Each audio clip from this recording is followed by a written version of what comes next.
Thank you so much, Liam, You're for welcome. sharing a fairly broad perspective on both the business side of what you've done as well as the personal side of what you've done. I'm going to ask just a couple of questions to kick off this session, but then you be thinking about what you would like to ask. And he told me before that he answers questions from people all the time, so he'll answer anything that you want to know. So you do what I do. You meet with investors, regulators, and politicians, so there's not much you could ask me I haven't been asked. So you talked about the change in the organization and cultural change and how that was really much more difficult than the financial side of it. So I want to drill a little bit deeper into that. So you're in this company that's over 200 years old that clearly has a lot of ways of doing things that have been embedded for years and years and years. So as you come into this new company and know that it's going to have to change culturally, what things did you decide were elements of that deeply embedded historical culture that you had to keep and that were good?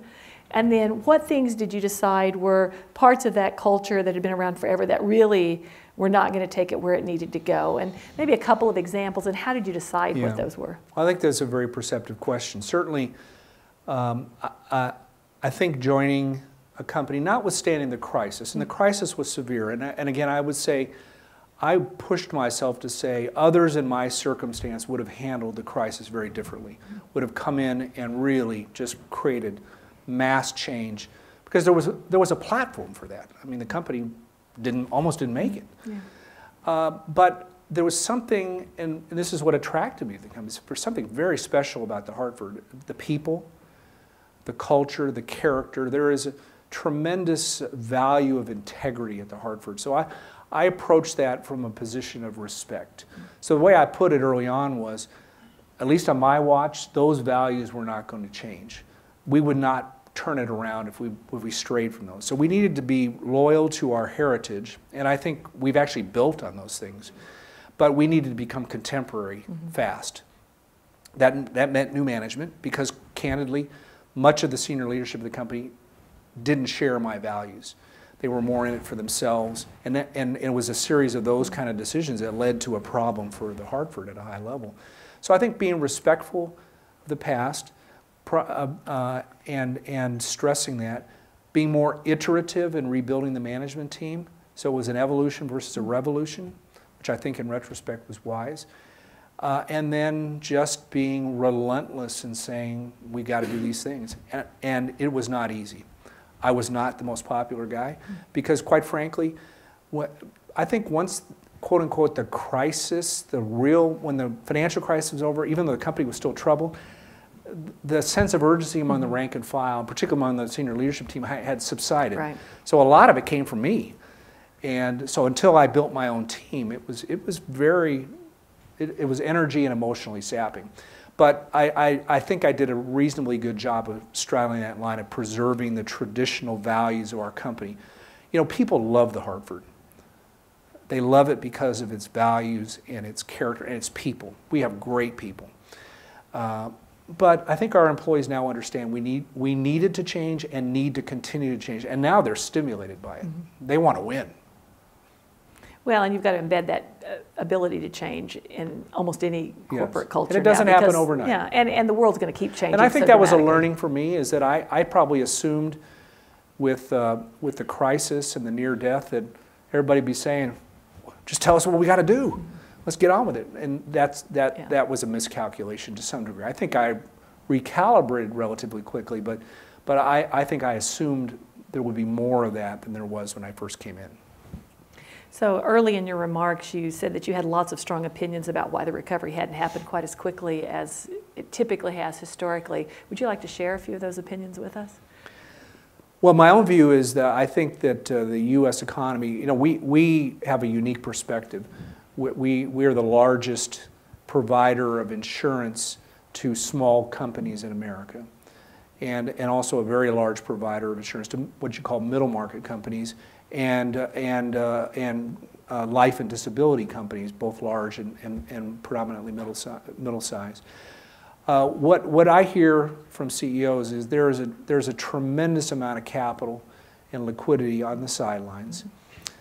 They desperately want to invest it.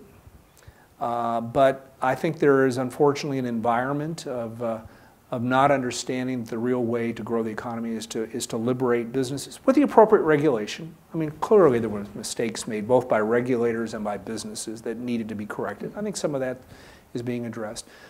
We just need to unleash the power of what makes this country great, which is people that come here to pursue their dream. And I think, I don't want to be partisan, I think there's plenty of blame to go around. I think there's unfortunately a bit of demonization of success. And I think uncertainty that is causing people who would otherwise be investing and hiring not to do so. I think the economy will grow at 2.5% GDP this year. Candidly, I think the real run rate could be 3.5 to 4 if we had a more constructive environment, both in Washington and in many of our states. Some states get it. I think some states who have that environment are doing a little bit better. But you know, I spend a lot of time on the Hill, Linda. A lot of time in senators' offices.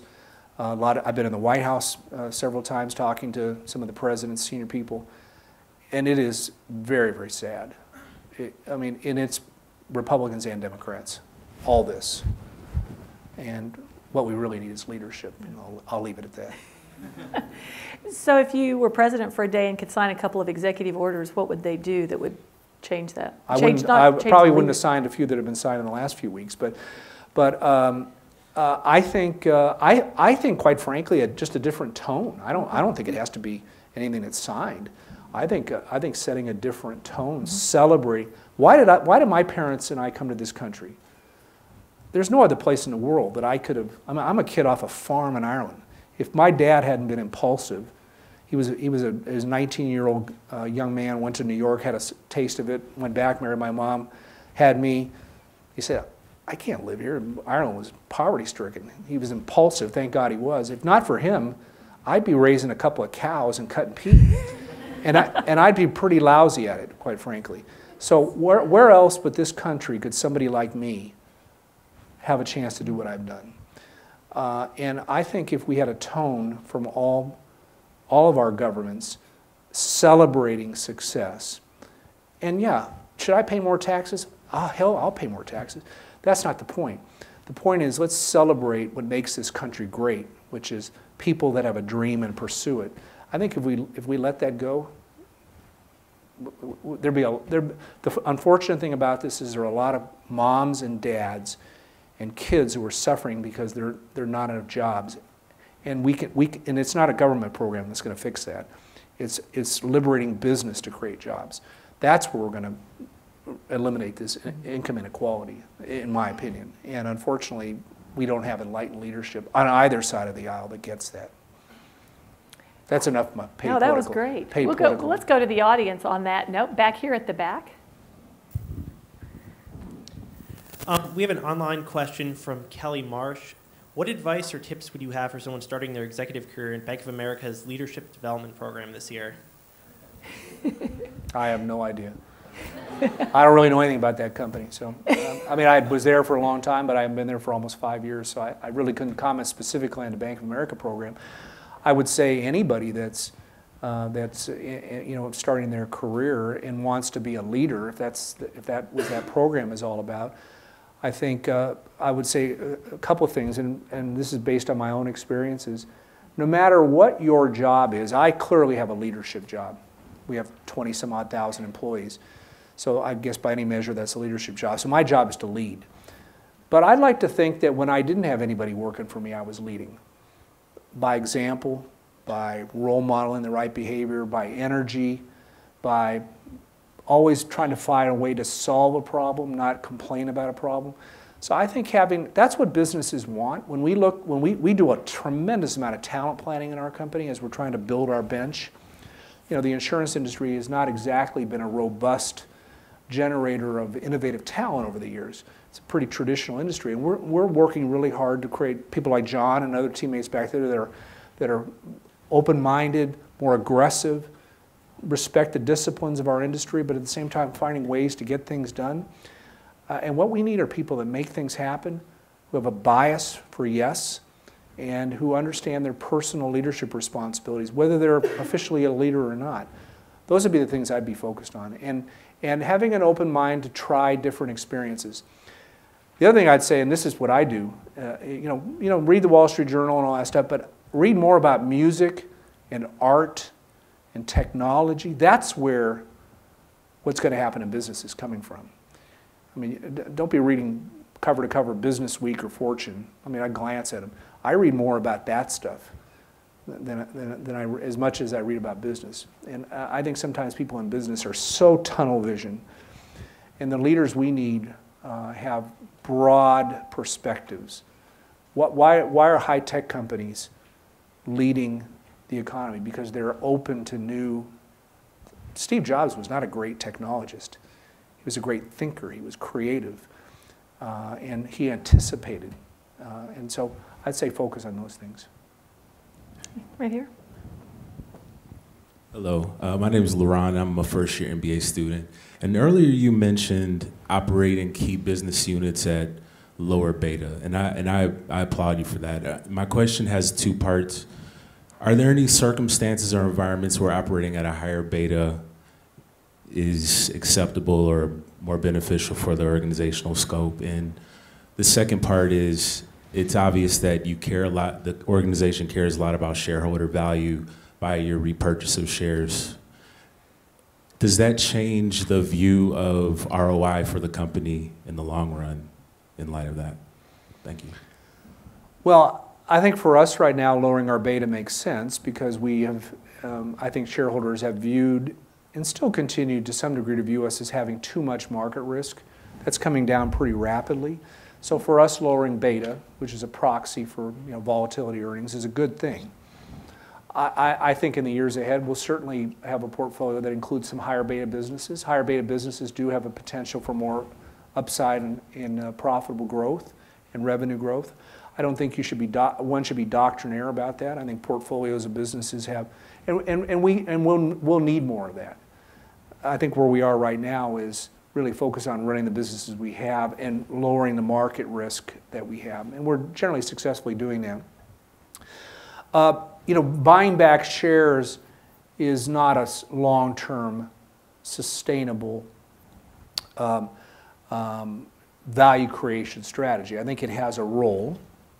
For us, it's an important role today because our stock, what I failed to mention is shortly before I came to the company, our stock had gone from $100 to $3.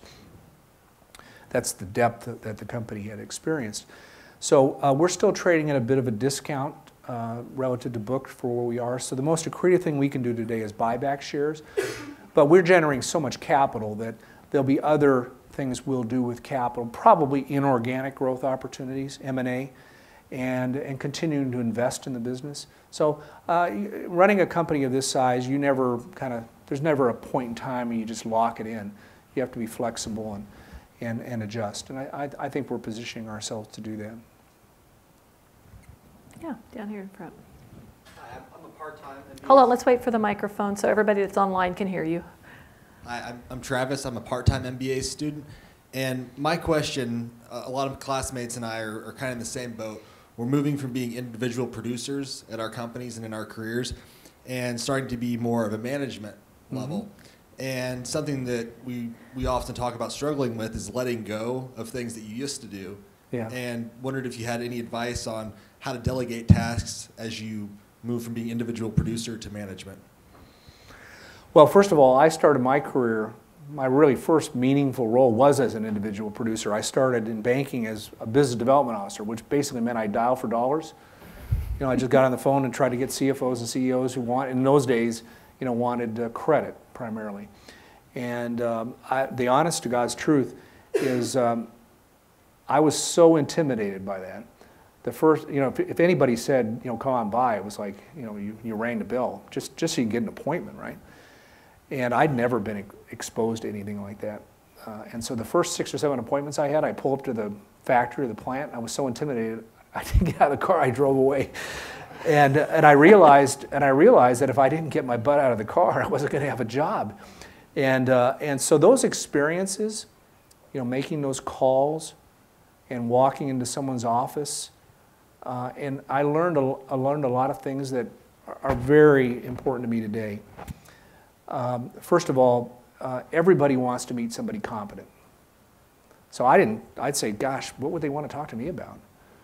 But if you're competent and you can carry on a decent conversation, most of these people that run companies are constantly talking to people trying to, ram something at them.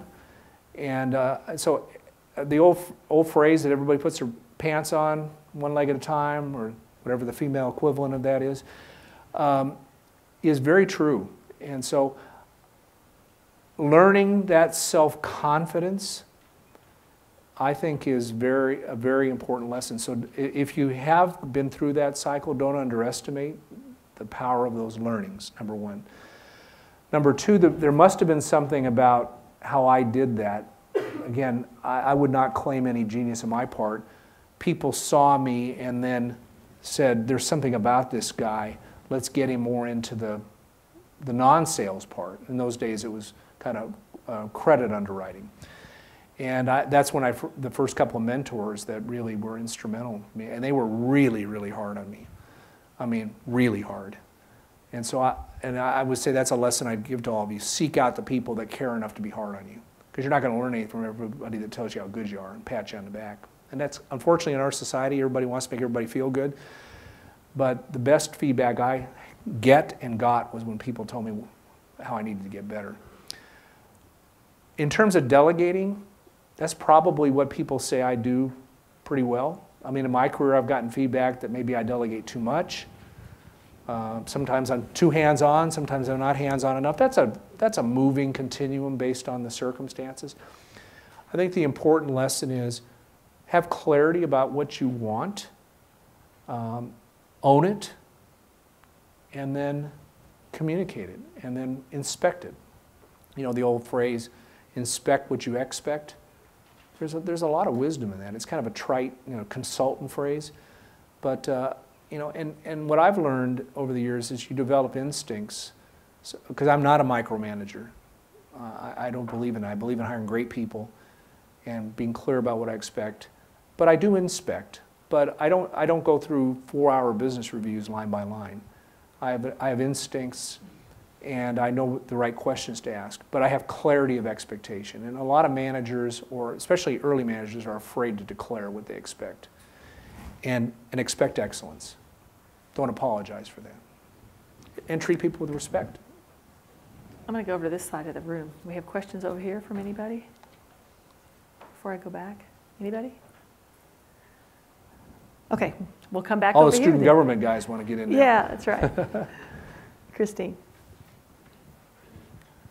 Good evening, Lee. Hi. Good evening, Dean Livingstone.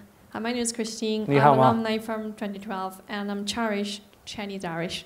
Chinese-Irish? Yeah. Really? Chinese Tell me Irish. about that. Well, I would be as lousy as you are at raising cows, but... But tell me about your Chinese and your Chinese Irish roots. I spent the last decade and a half living in Ireland. Jew. And I just came over to California to hunt here and dry. I'm so wet.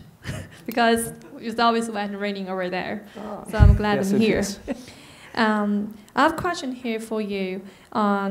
In your speech, you talked about the fitness between the organization and the people.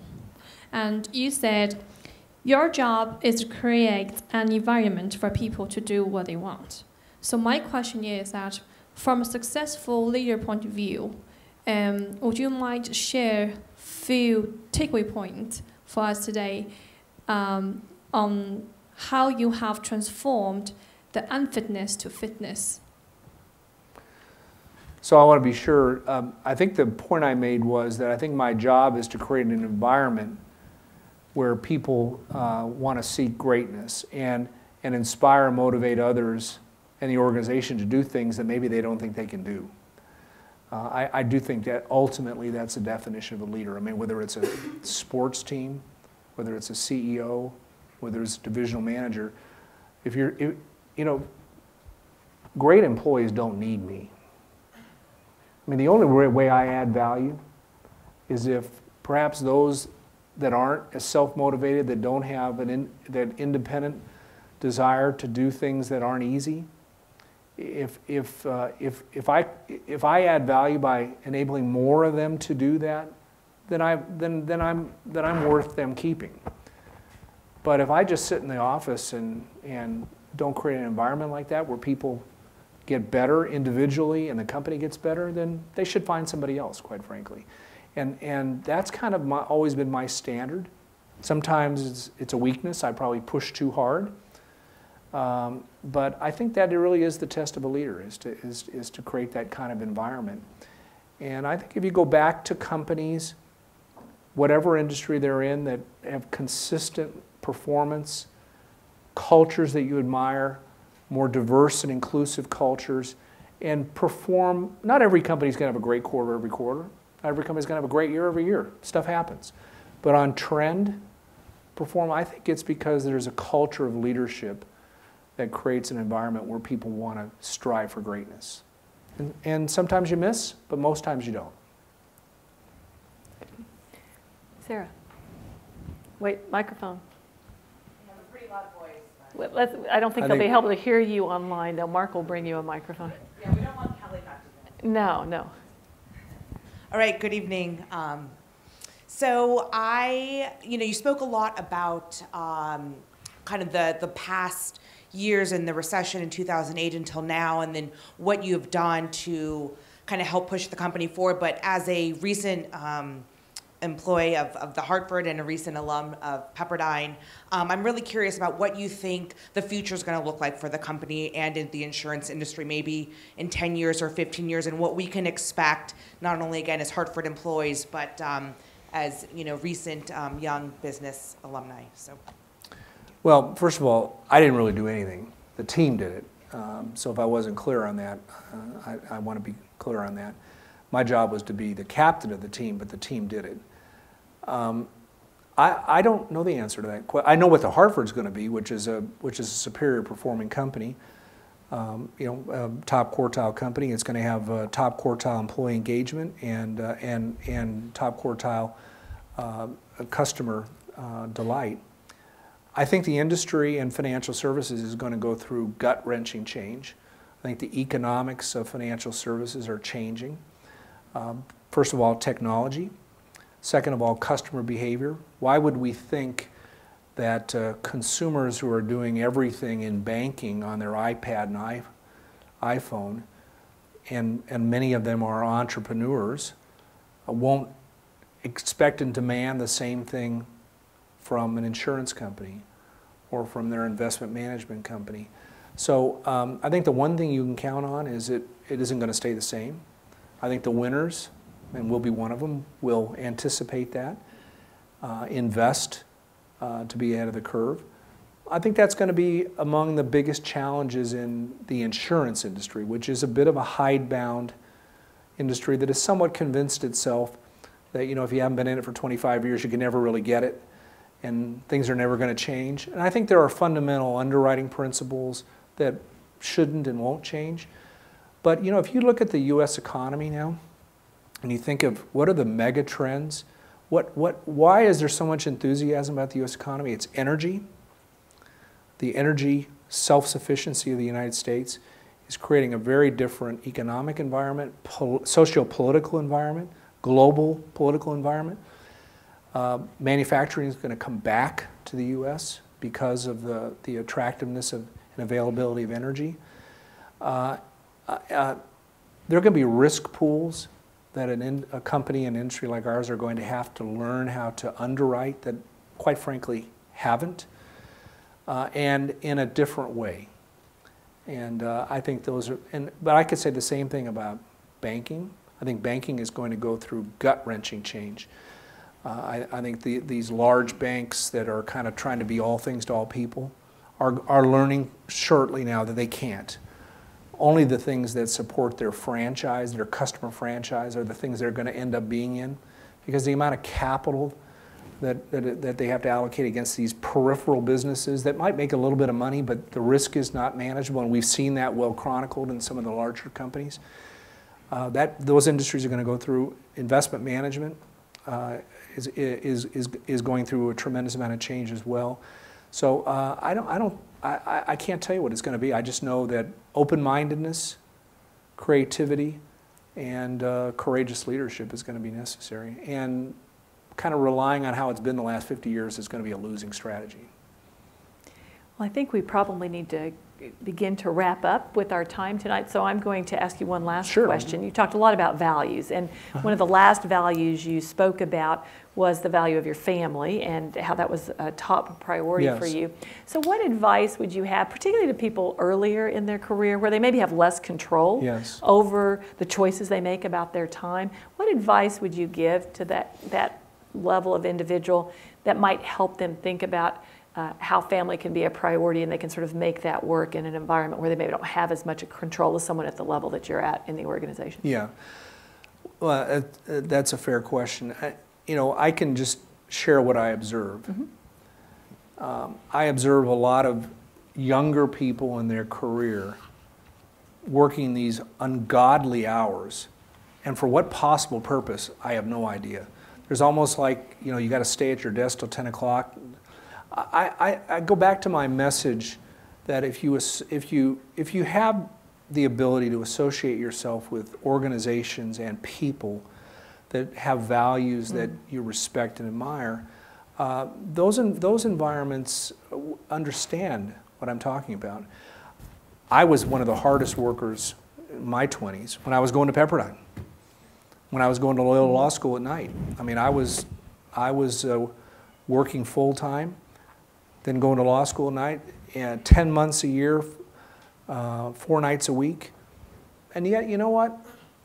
Our daughter, who just had her grandchild, wasn't born when I was going to Pepperdine. Was born in the middle of when I was going to Loyola Law School. No one ever thought I didn't work harder than everybody else, but I never felt like I put in silly hours that could have been spent with my family. And so I think my basic message is, there are times we all have to do crazy stuff, and we're starting to see it in Wall Street now, where some of these firms are realizing that some of these early career analysts, it's just nuts. And I give some credit to firms like Goldman and Merrill Lynch for understanding that. But there are times when you have to do those sprints. But there are times, if you really know what's important in your life, you just go home.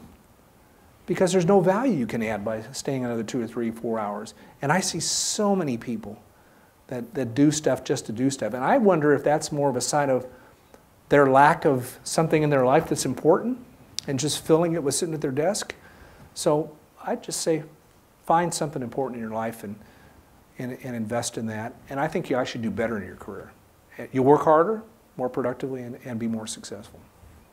Liam, thank you so much for being with us tonight. We appreciate it. Thank you.